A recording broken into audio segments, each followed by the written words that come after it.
Hi, kids!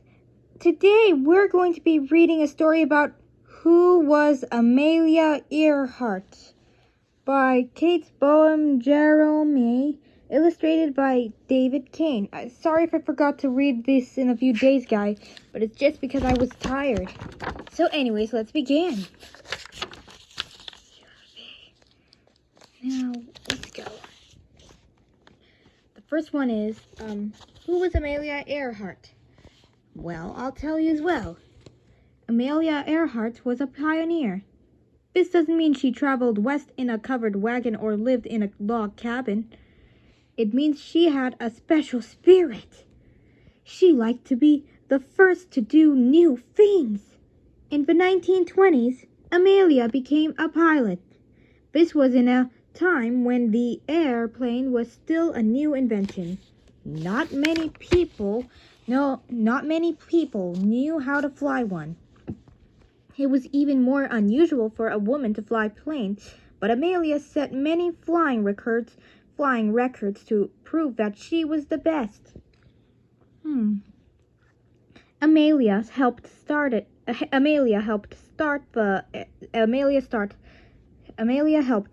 airline business in the United States. She also was a writer, a speaker, and a fashion designer, just like how I do that during my tech break at the school. When all it happened. Started. But it all started from her love of flying. Amelia was a pioneer in another way, too. She thought that women deserved to have the same rights as men. This was at a time when women were fighting for the right to vote. Many people still thought women were not strong enough or smart enough to have jobs outside the house. But Amelia's actions proved that bravery and brains were not for males only. Vote for suffrage, justice now, how long for liberty? Unfortunately, Amelia did not live to see old age. Just before her 40th birthday, she tried to set a new record. She wanted to be the first woman to fly all the way around the world. But Amelia and her plane went down somewhere in the Pacific Ocean. She was never seen again. Most people remember Amelia Earhart for the last event of her life. But this is a story about everything that came first. Chapter 1. Young Amelia. Amelia Mary Earhart was born in her grandmother's house in Atchison, Kansas, on July 24, 1897. The house was high on a hill. It had 11 rooms. Maids and a cook worked there. Dinner was served on fine china. Amelia's mother's parents had a lot of money, but Amelia's father had trouble keeping a job. Edwin Earhart could barely make the payments on the family house in Kansas City. There were always money worries, but Amelia loved her parents, especially her handsome, funny father. When Amelia was 7, her father had enough money to take the family to see the World's Fair in St. Louis, Missouri. 20 million people came to the 1904 World's Fair. 45 countries set up exhibits. World fairs have been popular events throughout the history of the United States. In 1876, a centennial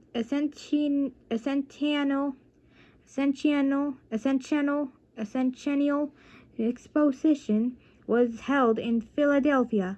It marked the 100th anniversary of the signing of the Declaration of Independence.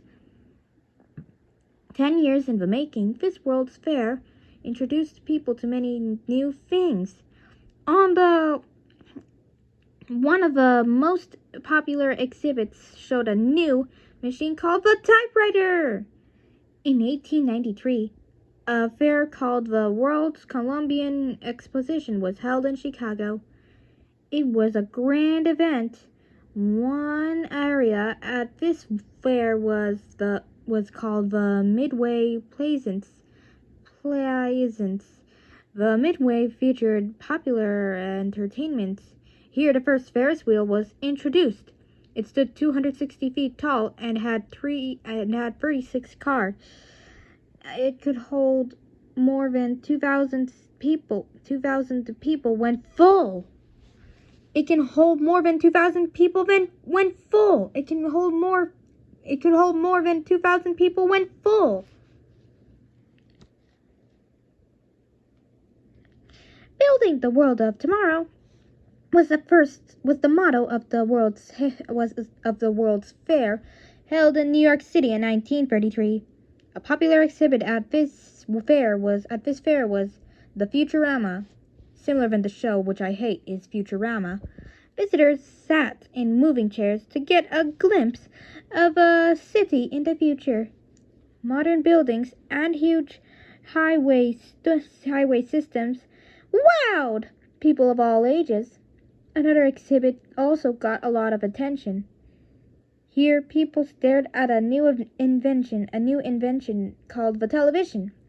Many wondered what good it might be in the future. St. Louis World's Fair, 1899. And it looks so much fun. It's like a carnival, you know.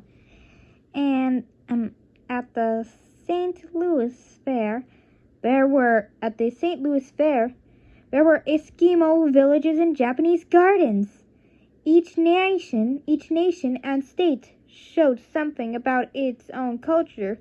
Amelia and her younger sister, Muriel, saw a big roller coaster at the fair. When she got to Kansas City, Amelia tried to build one in her yard. Muriel, Amelia's uncle, and another friend helped. Wooden tracks ran from the top of the shed to the yard below. A little buggy rolled down the tracks. The tracks were greased with fat to make the buggy so faster. I used to have a buggy when I was a little girl, but now I'm not anymore. I'm a big girl now, and I'm 15. Always the bravest kid on the block, Amelia was the first to try out the roller coaster. She dragged the buggy up to the top of the tracks and got on. Her sister held her feet. When Amelia gave the signal, Muriel let go. Amelia went down head first and crashed. Did this stop Amelia? Not at all. Well, no, not at all. She and her friends made the slope of the tracks less steep. Then she got on the buggy again. Not train, sorry. This time, she made a good run. She loved the speed. And it was almost as if she were flying through the air. On a cold day in December, Amelia went sledding with her sister. Amelia wanted to go very fast. She took a running start. Then she jumped out of the sled, lying headfirst on her stomach. The hill was icy. Amelia was gaining speed. Suddenly, there was trouble below. A horse-drawn wagon came out from a side street. It was directly in Amelia's path, and Amelia couldn't stop. At the last second, Amelia ducked. She and her sled slid right under the horse. A moment later, Amelia was up and smiling. Her quick thinking had helped her avoid a bad accident. In the summer before 8th grade, Amelia went to another fair, the Iowa State Fair. Here Amelia saw her first airplane. Des Moines Call. Brothers in Flight. Orville Wright, 1871 to 1948, and Wilbur Wright from 1867 to 1912. Orville and Wilbur Wright never went to college, but they were good at building things. On December 17th, 1903, in Kitty Hawk, North Carolina, they made history. That was the day their airplane, the Wright Flyer, went 100 feet in the air. The Flyer was a rickety plane by today's standards. Its body was made of cloth stretched over a wood frame. It had one small engine and two propellers. Many thought it would crash on takeoff, but it didn't. Excuse me. The Flyer stayed in the air. The Flyer stayed in the air 12 seconds. A short trip indeed, but this first flight changed history forever. It was 1909, only 6 years after Wilbur and Orville Wright had made their famous flight at Kitty Hawk, North Carolina. Surprisingly, Amelia did not think too much of the airplane. She was always adventurous, but her love of flying came much later. Amelia's teenage years were hard. Her father couldn't keep a job, and the family split up. Amelia's mother took the girls to Chicago. They lived in a rooming house, and Amelia went to Hyde Park High School. Amelia was a good student. She dreamed of going to a first-rate college, but there wasn't enough money. However, Amelia's mother was able to send her to a good private school for girls. It was time for Amelia to start out on her own. Well, that was fast. We'll read it slowly this time, or next time, or whatever. Chapter 2, A Woman of Character. Stop, I can't read so fast when you're doing that, AP. Sorry, AP. It's okay. In the fall of 1916, when Amelia was 19 years old, she boarded a train for the Algonquin School in Pennsylvania.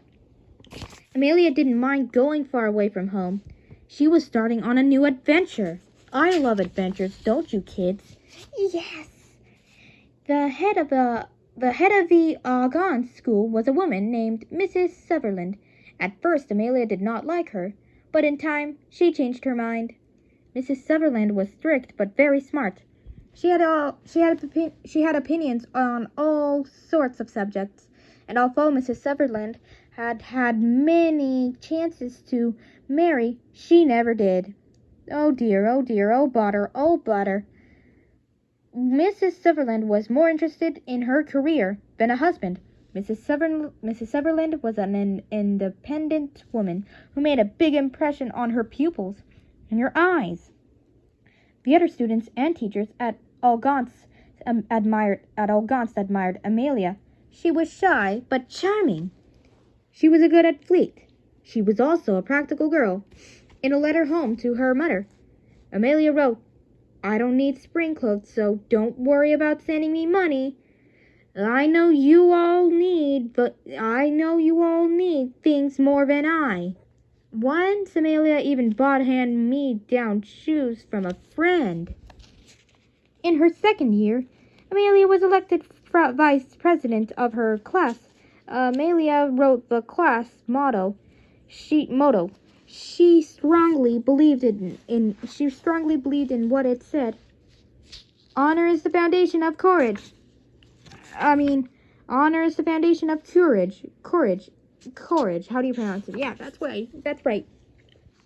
While Amelia was at Algonquin, the United States entered the First World War.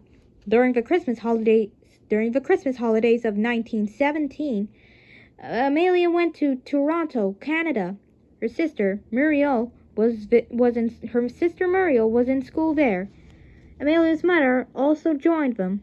In Toronto, Amelia saw soldiers who had been wounded in the war. Amelia wanted to help. Within a week, she made a decision. She was not going back to Algonquin. Instead, she would stay in Toronto. Amelia would train to be a nurse's aide, and work in a hospital. People who knew Amelia weren't surprised. Amelia always acted on what she believed in. World War I. It was called the Great War, but it was really terrible. More than 30 million people were wounded or died in World War I between the years of 1914 and 1918. At the beginning, only Germany and Austria-Hungary were fighting against the Allied Allied forces of Britain, France, and Russia. As the war dragged on, more countries got involved. The United States joined the Allies, entering the war in April 1917. By the summer of 1918, about 200,000 American soldiers were being sent to Europe each month. These soldiers often lived in deep ditches. They dug these trenches for protection as they fought. It was called trench warfare. Peace finally came with an Allied victory in November of 1918. Most people thought there could never be another way like this. Unfortunately, they were wrong. Only 20 years later, the world exploded into World War II. Chapter 3. Amelia chooses a career. Amelia worked in a Toronto hospital until World War I was over. Then she came back to the United States. She wanted to study science. Maybe she would become a doctor. Amelia decided to enroll at Columbia University in New York City. At that time, most men wanted wives who would stay at home. That was fine with most women, but not Amelia. She could not understand why a woman had to give up work just because of a wedding ring. Amelia wanted a career. She just couldn't decide what career she wanted. After women's suffrage moment. Vote for suffrage justice now, allowing for liberty. Sounds painful, doesn't it? But the word suffrage doesn't mean suffering. It's about getting the right to vote. It wasn't until the 1890s that Wyoming became the first state to let women vote. By 1913, when Amelia Earhart was a high school student, women could vote. High school student women could vote in only 12 out of 48 states. But the voices of protest were getting louder. Suffragettes marched in the streets. Many were arrested and put in jail, but the fight continued. Finally, on August 26, 1920, the 19th Amendment of the U.S. Constitution was passed. Women in every state of the Union had won the right to vote.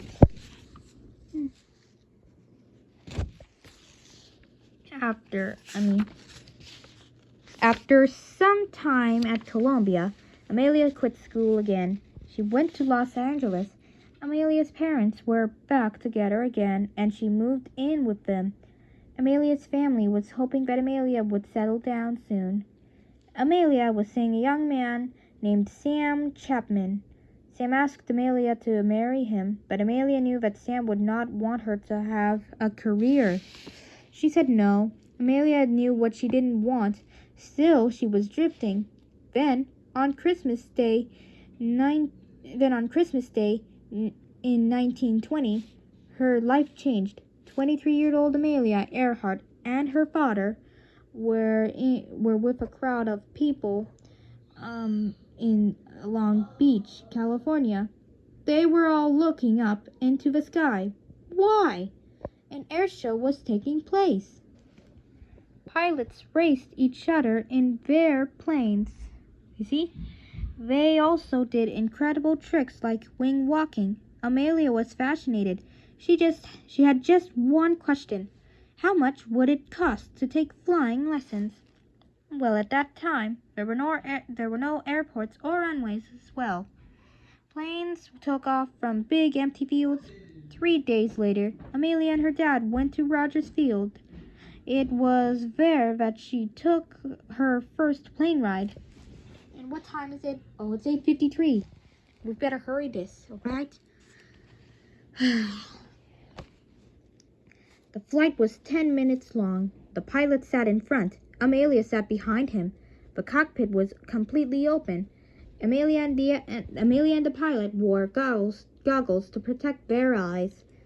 The plane bounced across the bumpy field for takeoff. Then it slowly rose, not the flower of a rose, but I love rose though.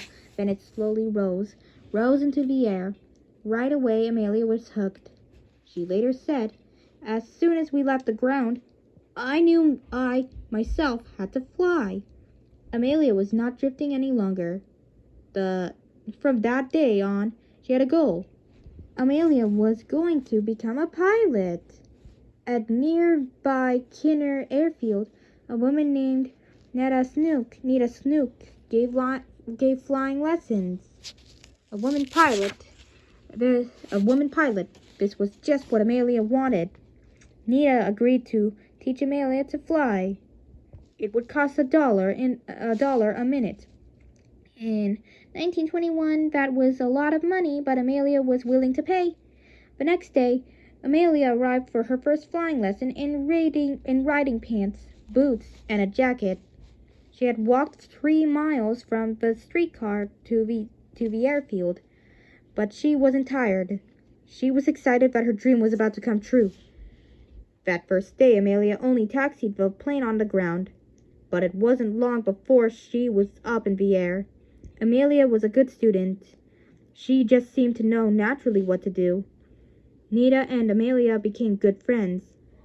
At 24, Nita was only 1 year older than Amelia. Amelia wanted to learn all about airplanes.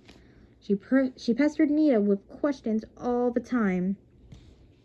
When the weather was good, Amelia practiced flying. When the weather was bad, Amelia didn't waste that time.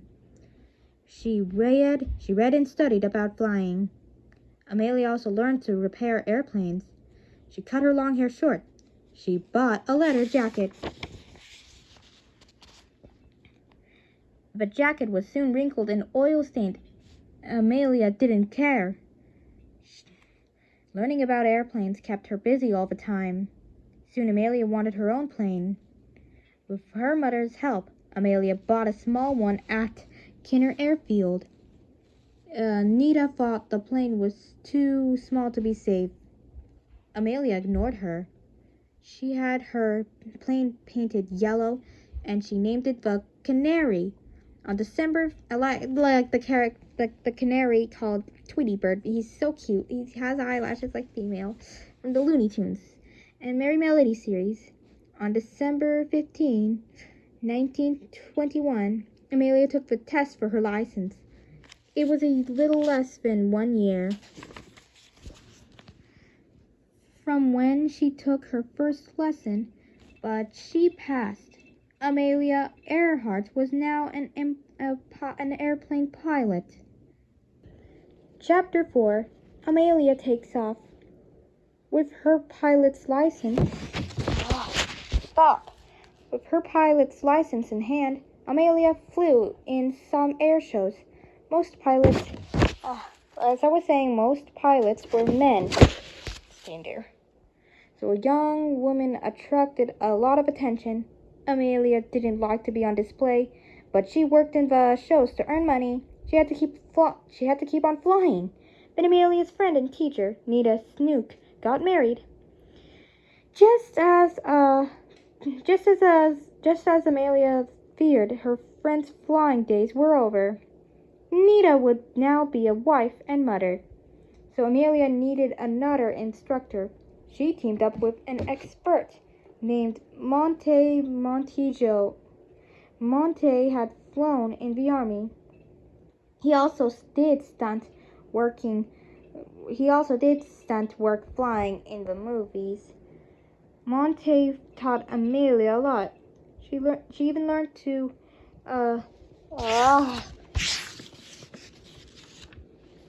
even learned to do tricks in the air like huge upside down loops.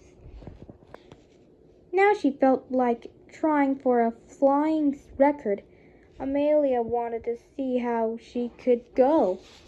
Yeah, it's too hard to stand up when you're reading a book, right? So, Amelia didn't tell anyone her plans.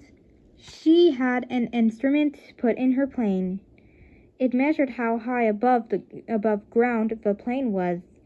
In the early 1920s, planes didn't fly as high as they do today. One reason was because the cockpits were open. At higher altitudes, there's not much oxygen to breathe. Amelia knew she could pass out if she went too high, but she was willing to risk it. And I think we'll stop here. We'll read this book tomorrow. Anyways, good night.